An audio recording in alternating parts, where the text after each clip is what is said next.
शांति। आज 1 जनवरी 2025 और आज हम नए साल में कदम आगे बढ़ा रहे हैं।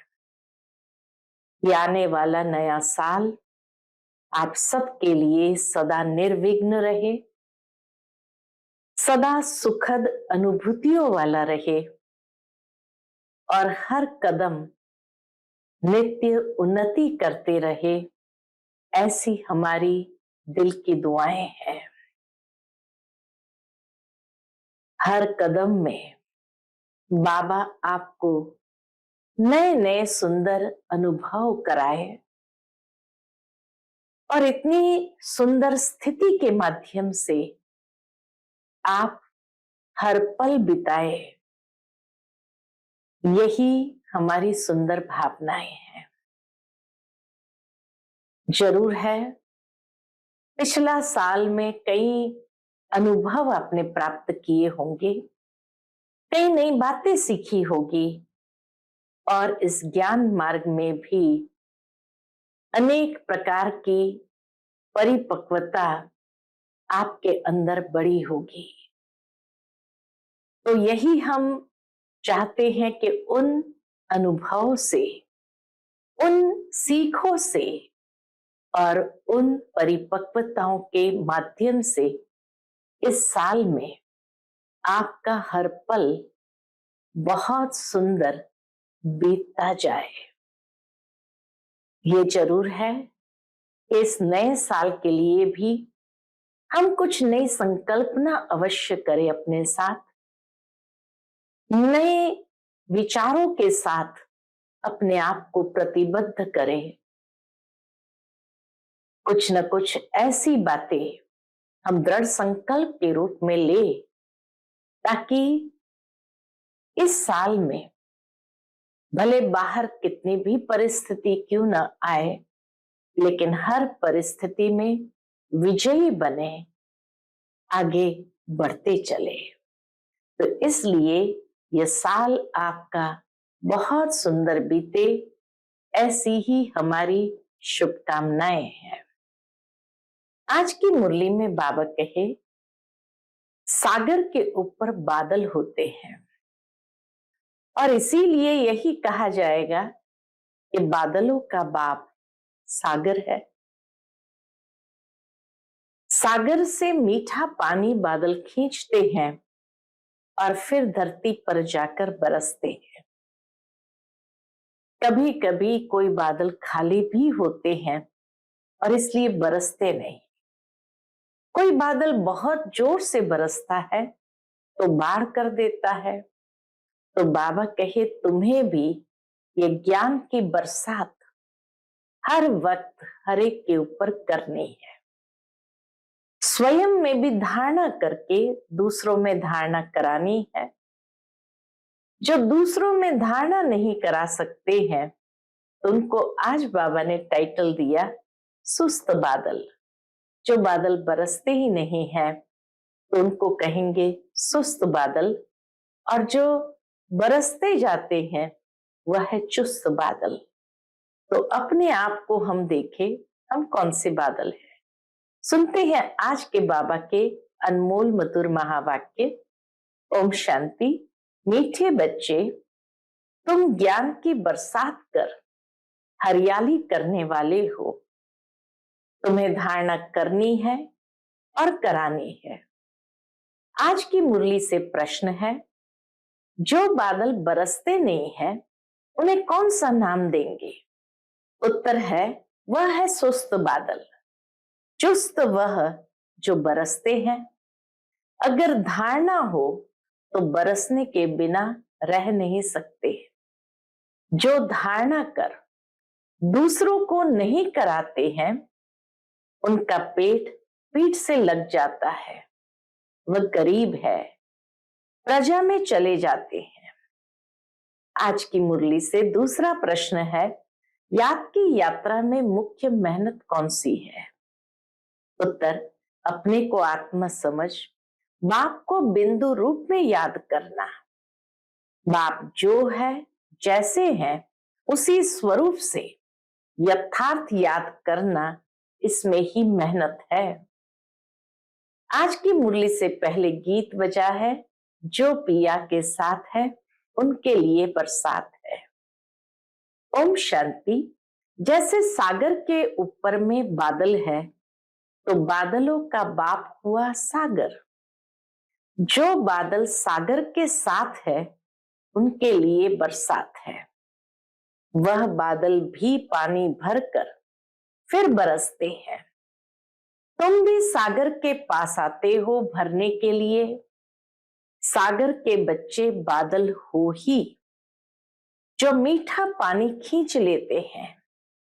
अब बादल भी अनेक प्रकार के होते हैं। कोई खूब जोर से बरसते हैं, बाढ़ कर देते हैं। कोई कम बरसते हैं।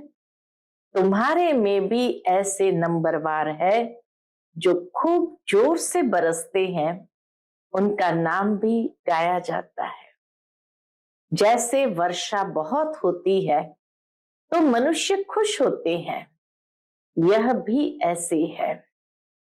जो अच्छा बरसते हैं उनकी महिमा होती है। जो नहीं बरसते हैं उनके दिल जैसे सुस्त हो जाती है, पेट भरेगा नहीं। पूरी रीति धारणा न होने से पेट जाकर पीठ से लगता है। फैमिन होता है तो मनुष्य का पेट पीठ से लग जाता है। बरसते नहीं है तो अनाज उत्पन्न नहीं होता है। सूखा पड़ जाता है तो मनुष्य का पेट पीठ से लग जाता है। यहां भी धारणा कर और धारणा नहीं कराते हैं तो पेट जाकर पीठ से लगेगा। खूब बरसने वाले जाकर राजा रानी बनेंगे और वह गरीब, गरीबों का पेट पीठ से रहता है। तो बच्चों को धारणा बड़ी अच्छी करनी चाहिए। इसमें भी आत्मा और परमात्मा का ज्ञान कितना सहज है। तुम अब समझते हो हमारे में आत्मा और परमात्मा दोनों का ज्ञान नहीं था, तो पेट पीठ से लग गया ना। मुख्य है ही आत्मा और परमात्मा की बात। मनुष्य आत्मा को ही नहीं जानते हैं तो परमात्मा को फिर कैसे जान सकेंगे। कितने बड़े विद्वान पंडित आदि है, कोई भी आत्मा को नहीं जानते। अब तुमको मालूम हुआ है कि आत्मा अविनाशी है। उसमें 84 जन्मों का अविनाशी पाठ नूंदा हुआ है जो चलता रहता है। आत्मा अविनाशी तो पाठ भी अविनाशी है। आत्मा कैसे ऑलराउंड पार्ट बजाती है ये किसको भी पता नहीं है। वह तो आत्मा सो परमात्मा कह देते हैं। दुनिया के लोग आत्मा सो परमात्मा कह देते हैं। तुम बच्चों को आदि से लेकर अंत तक पूरा ज्ञान है। वह तो ड्रामा की आयु ही लाखों वर्ष कह देते। अभी तुमको सारा ज्ञान मिला है। तुम जानते हो इस बाप के रचे हुए ज्ञान यज्ञ में ये सारी दुनिया स्वाहा होनी है। बाबा कहे तुम जानते हो इस बाप के रचे हुए ज्ञान यज्ञ में ही सारी दुनिया स्वाहा होनी है। इसलिए बाप कहते हैं देह सहित जो कुछ भी है ये सब भूल जाओ, अपने को आत्मा समझो। बाप को और शांति धाम स्वीट होम को याद करो। यह तो है ही दुख धाम। तुम्हारे में भी नंबरवार पुरुषार्थ अनुसार समझा सकते हैं। अभी तुम ज्ञान से तो भरपूर हो, बाकी सारी मेहनत है याद में। जन्म जन्मांतर का दे अभिमान मिटाकर देही अभिमानी बने, इसमें बड़ी मेहनत है। कहना तो बड़ा सहज है, परंतु अपने को आत्मा समझे और बाप को भी बिंदु रूप में याद करे, इसमें मेहनत है। बाप कहते मैं जो हूं जैसा हूं ऐसा कोई मुश्किल याद कर सकते हैं। जैसे बाप वैसे बच्चे होते हैं ना। अपने को जाना तो बाप को भी जान जाएंगे। बाबा कहे जब आत्मा को समझेंगे तो परमात्मा को भी जान जाएंगे। तुम जानते हो पढ़ाने वाला तो एक ही बाप है, पढ़ने वाले बहुत है। बाप राजधानी कैसे स्थापन करते हैं वह तुम बच्चे ही जानते हो। बाकी वह शास्त्र आदि सब है भक्ति मार्ग की सामग्री। समझाने के लिए हमको कहना पड़ता है, बाकी इसमें घृणा की कोई बात नहीं। शास्त्र में भी ब्रह्मा का दिन और रात कहते हैं, परंतु समझते नहीं। रात और दिन आधा आधा होता है। सीढ़ी पर कितना सहज समझाया जाता है। मनुष्य समझते हैं कि भगवान तो बड़ा समर्थ है, क्या नहीं कर सकता है। मनुष्य समझते हैं भगवान तो बड़ा समर्थ है, वो जो चाहे सो कर सकते हैं। लेकिन बाबा कहते मैं भी ड्रामा के बंधन में बांधा हुआ हूं। भारत पर तो कितनी आफतें आती रहती है, फिर मैं घड़ी घड़ी आता हूं क्या? मेरा पाठ की लिमिट है। बाबा कहे मेरे पाठ की भी एक सीमा है, लिमिट है। जब पूरा दुख होता है तब मैं अपने समय पर आता हूं। 1 सेकंड का भी फर्क नहीं पड़ता है। ड्रामा में हर एक का एक्यूरेट पार्ट ढूंढा हुआ है। यह है हाईएस्ट बाप की री इनकारनेशन। फिर नंबरवार सब आते हैं, कम ताकत वाले धीरे धीरे आते हैं, पीछे से कम ताकत वाले। तुम बच्चों को अभी बाप से नॉलेज मिली है, जो तुम विश्व के मालिक बनते हो। तुम्हारे में फुल फोर्स की ताकत आती है। पुरुषार्थ कर तुम तमो प्रधान से सतो प्रधान बनते हो। औरों का तो पार्ट ही नहीं है। मुख्य है ड्रामा, जिसकी नॉलेज तुमको अभी मिलती है। बाकी तो सब है मटेरियल, क्योंकि वह सब इन आंखों से देखा जाता है। वंडर ऑफ द वर्ल्ड तो बाबा है। आज हमेशा बाबा के स्वर्ग वंडर ऑफ द वर्ल्ड है। आज बाबा कहे वंडर ऑफ द वर्ल्ड तो बाबा है, जो फिर रचते भी स्वर्ग है, जिसको हेवन पैराडाइज कहते हैं। उनकी कितनी महिमा है। बाप और बाप के रचना की बड़ी महिमा है। ऊंचते ऊंच है भगवान, ऊंचते ऊंच स्वर्ग की स्थापना बाप कैसे करते हैं, यह कोई भी कुछ भी नहीं जानते। तुम मीठे मीठे बच्चे भी नंबरवार पुरुषार्थ अनुसार जानते हो और उस अनुसार ही पद पाते हो। जिसने पुरुषार्थ किया वह ड्रामा अनुसार ही करते हैं। पुरुषार्थ बिगर तो कुछ भी मिल न सके। कर्म बिगर 1 सेकंड भी रह नहीं सकते। वह हठ योगी प्राणायाम चढ़ा लेते हैं, जैसे जड़ बन जाते हैं। अंदर पड़े रहते हैं, ऊपर मिट्टी जम जाती है। मिट्टी के ऊपर पानी पड़ने से घास जम जाता है, परंतु इससे कुछ फायदा नहीं। ऐसे जड़ होकर बैठने से बाबा कहे कोई प्राप्ति नहीं। कितना दिन ऐसे बैठे रहेंगे? कर्म तो जरूर करना ही है। कर्म सन्यासी कोई बन न सके। हाँ, सिर्फ खाना आदि नहीं बनाते हैं, इसलिए उनको कर्म सन्यासी कह देते हैं। यह भी उन्हों का ड्रामा में पार्ट है। ये निवृत्ति मार्ग वाले भी नहीं होते तो भारत की क्या हालत हो जाती। भारत नंबर 1 प्योर था। बाप पहले पहले प्योरिटी स्थापन करते हैं, जो फिर आधा कल्प चलती है। बरोबर सतयुग में एक धर्म एक राज्य था, फिर डीटी राज्य अब फिर से स्थापन हो रहा है। ऐसे अच्छे अच्छे स्लोगन बनाकर मनुष्य को सुजाग करना चाहिए। फिर से डीटी राज्य भाग्य आकर लो। अभी तुम कितने अच्छी रीति समझते हो। श्री कृष्ण को श्याम सुंदर क्यों कहते हैं, यह भी अभी तुम जानते हो। आजकल तो बहुत ही ऐसे ऐसे नाम रख देते श्री कृष्ण से कंपटीशन करते हैं।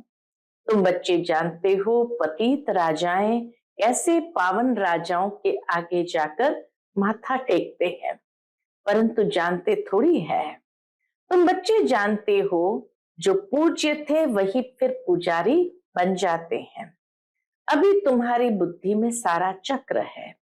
यह भी याद रहे तो अवस्था बड़ी अच्छी रहे, परंतु माया सिमरण करने नहीं देती है, भुला देती है।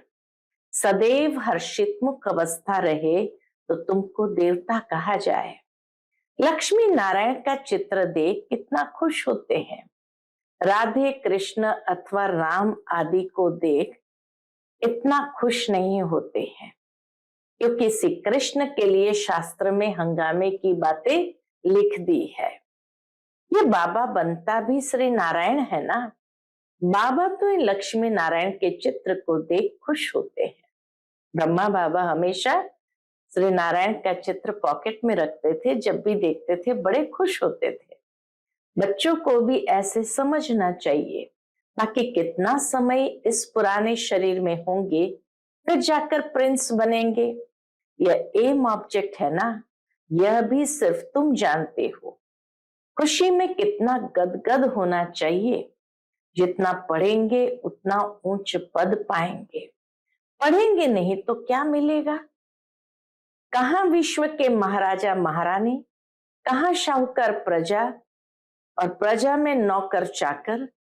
सब्जेक्ट तो एक ही है, सिर्फ मन मना भव मध्या जीवव, अलफ और बे, याद और ज्ञान एक ही सब्जेक्ट है। लेकिन बाबा कहे कितना महान अंतर हो जाता है। इनको कितनी खुशी हुई, अलफ को अल्लाह मिला, बाकी सब दे दिया। ब्रह्मा बाबा का ये अनुभव कि जब सारा कलकत्ता का बिजनेस वाइंड अप कर दिया तो कहा अलफ को अल्लाह मिला और बाकी सबको झूठी बादशाही। इतनी बड़ी लॉटरी मिल गई, बाकी क्या चाहिए। तो क्यों ना बच्चों के अंदर भी खुशी रहनी चाहिए। बाबा कहते बच्चों के अंदर में भी खुशी रहनी चाहिए। इसलिए बाबा कहते हैं ऐसा ट्रांसलाइट का चित्र सबके लिए बनवाएं जो बच्चे देखकर खुश होते रहे। शिव बाबा ब्रह्मा द्वारा हमको यह वर्षा दे रहे हैं। मनुष्य तो कुछ नहीं जानते हैं, बिल्कुल ही तुच्छ बुद्धि है। अभी तुम तुच्छ बुद्धि से स्वच्छ बुद्धि बन रहे हो, सब कुछ जान गए हो और कुछ पढ़ने की दरकार नहीं। इस पढ़ाई से तुमको विश्व की बादशाही मिलती है, इसलिए बाप को नॉलेजफुल कहते हैं। मनुष्य फिर समझते हैं, हर एक के दिल को जानते हैं, परंतु बाप तो नॉलेज देते हैं। टीचर समझ सकते हैं, फलाना पढ़ते हैं, बाकी सारा दिन ये थोड़ी बैठ देखेंगे इनकी बुद्धि में क्या चलता है। बाबा तो ये नहीं देखेंगे। यह तो वंडरफुल नॉलेज है। बाप को ज्ञान का सागर, सुख शांति का सागर कहा जाता है। तुम भी अभी मास्टर ज्ञान सागर बनते हो, फिर यह टाइटल उड़ जाएगा। फिर सर्वगुण संपन्न 16 कला संपूर्ण बनेंगे। यह है मनुष्य का उच्च मर्तबा। इस समय यह है ईश्वरीय मर्तबा। कितनी समझने और समझाने की बातें हैं। लक्ष्मी नारायण का चित्र देख बड़ी खुशी होनी चाहिए। हम अभी विश्व के मालिक बनेंगे। नॉलेज से ही सब गुण आते हैं। अपना एम ऑब्जेक्ट देखने से ही रिफ्रेशमेंट आ जाती है। इसलिए बाबा कहते हैं ये लक्ष्मी नारायण का चित्र तो हर एक के पास होना चाहिए। ये चित्र दिल में प्यार बढ़ाता है। बाबा कहे लक्ष्मी नारायण का चित्र दिल में प्यार बढ़ाता है। कैसे दिल में आता है, बस ये मृत्यु लोक में लास्ट जन्म है, फिर हम अमरलोक में यह जाकर बनूंगा तत्वम। ऐसे नहीं कि आत्मा सो परमात्मा, नहीं, ये सारा ज्ञान बुद्धि में बैठा हुआ हो। बाबा के सारा ज्ञान बुद्धि में बैठा हुआ हो। जब भी किसको समझाते हो, बोलो हम कभी भी कोई से भीख नहीं मांगते। प्रजापिता ब्रह्मा के बच्चे तो बहुत है, हम अपने ही तन मन धन से सेवा करते हैं। ब्राह्मण अपनी कमाई से ही यज्ञ को चला रहे हैं। बाबा भी ये जानते हैं कि ब्राह्मण अपनी कमाई से ही ये यज्ञ को चला रहे हैं, शूद्र के पैसे नहीं लगा सकते। ढेर बच्चे हैं, वह जानते हैं जितना हम तन मन धन से सर्विस करेंगे, सरेंडर होंगे, उतना पद पाएंगे। जानते हैं बाबा ने बीज बोया है तो ये लक्ष्मी नारायण बनते हैं। पैसे यहाँ काम में तो आने नहीं है, क्यों न इस कार्य में लगा दे। फिर क्या सरेंडर होने वाले भूख मरते हैं क्या? बहुत संभाल होती रहती है। बाबा की कितनी संभाल होती रहती है। यह तो शिव बाबा का रथ है ना, सारे वर्ल्ड को हेवन बनाने वाला है। यह हसीन मुसाफिर है।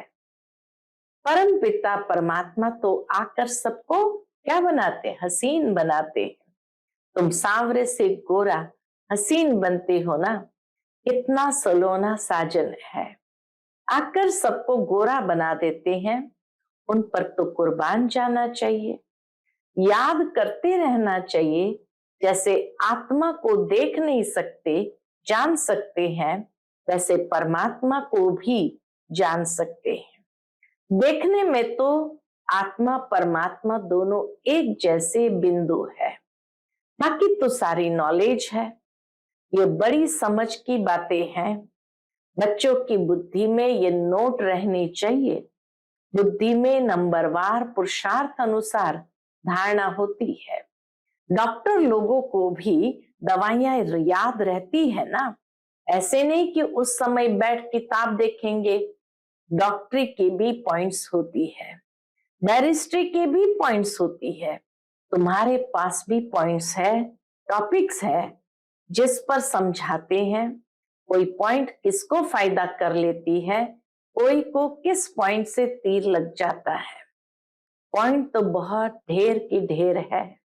जो अच्छी रीति धारण करेंगे वो अच्छी रीति सर्विस कर सकेंगे।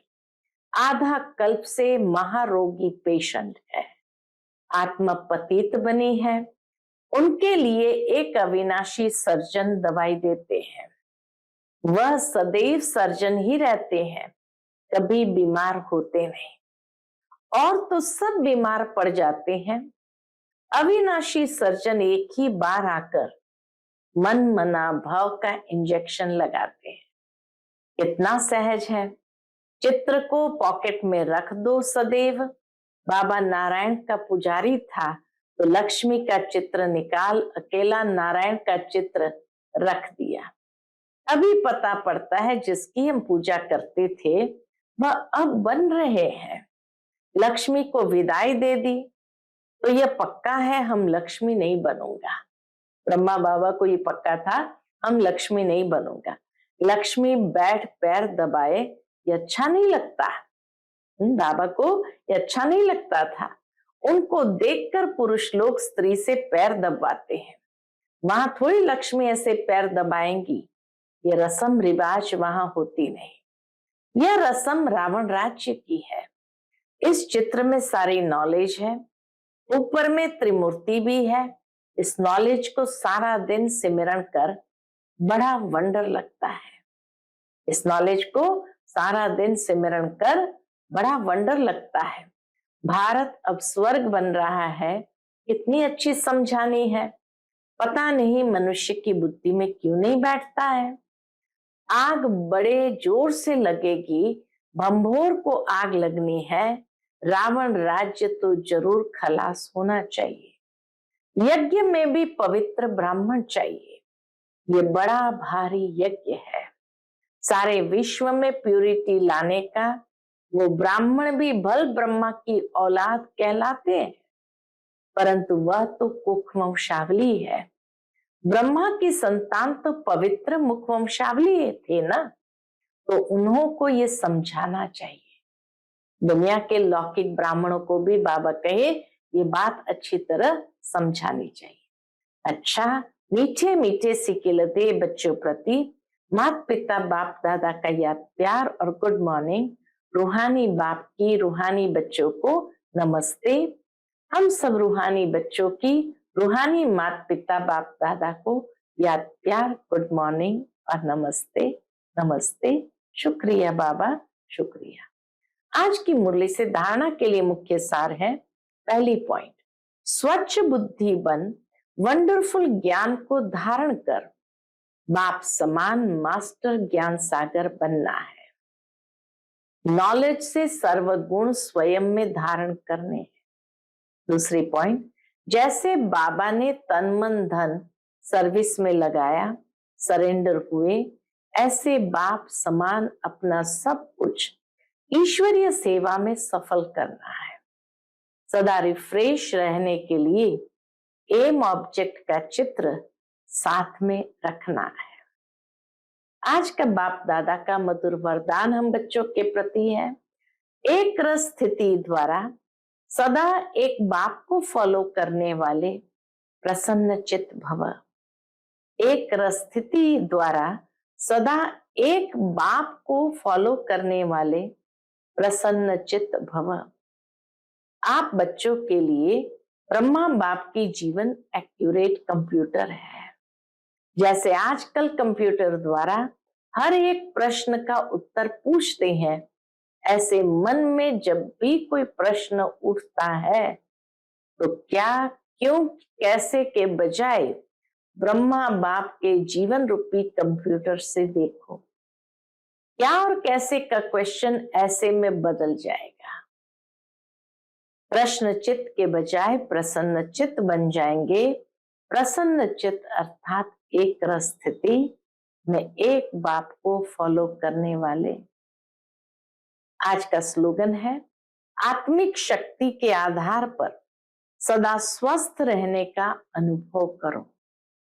आत्मिक शक्ति के आधार पर सदा स्वस्थ रहने का अनुभव करो। विशेष नोटिस है, सभी ब्रह्मावत्स 1 जनवरी से 31 जनवरी 2025 तक विशेष अंतर्मुक्ता की गुफा में बैठ योग तपस्या करते हुए पूरे विश्व को अपनी शक्तिशाली मनसा द्वारा विशेष सकाश देने की सेवा करना चाहिए।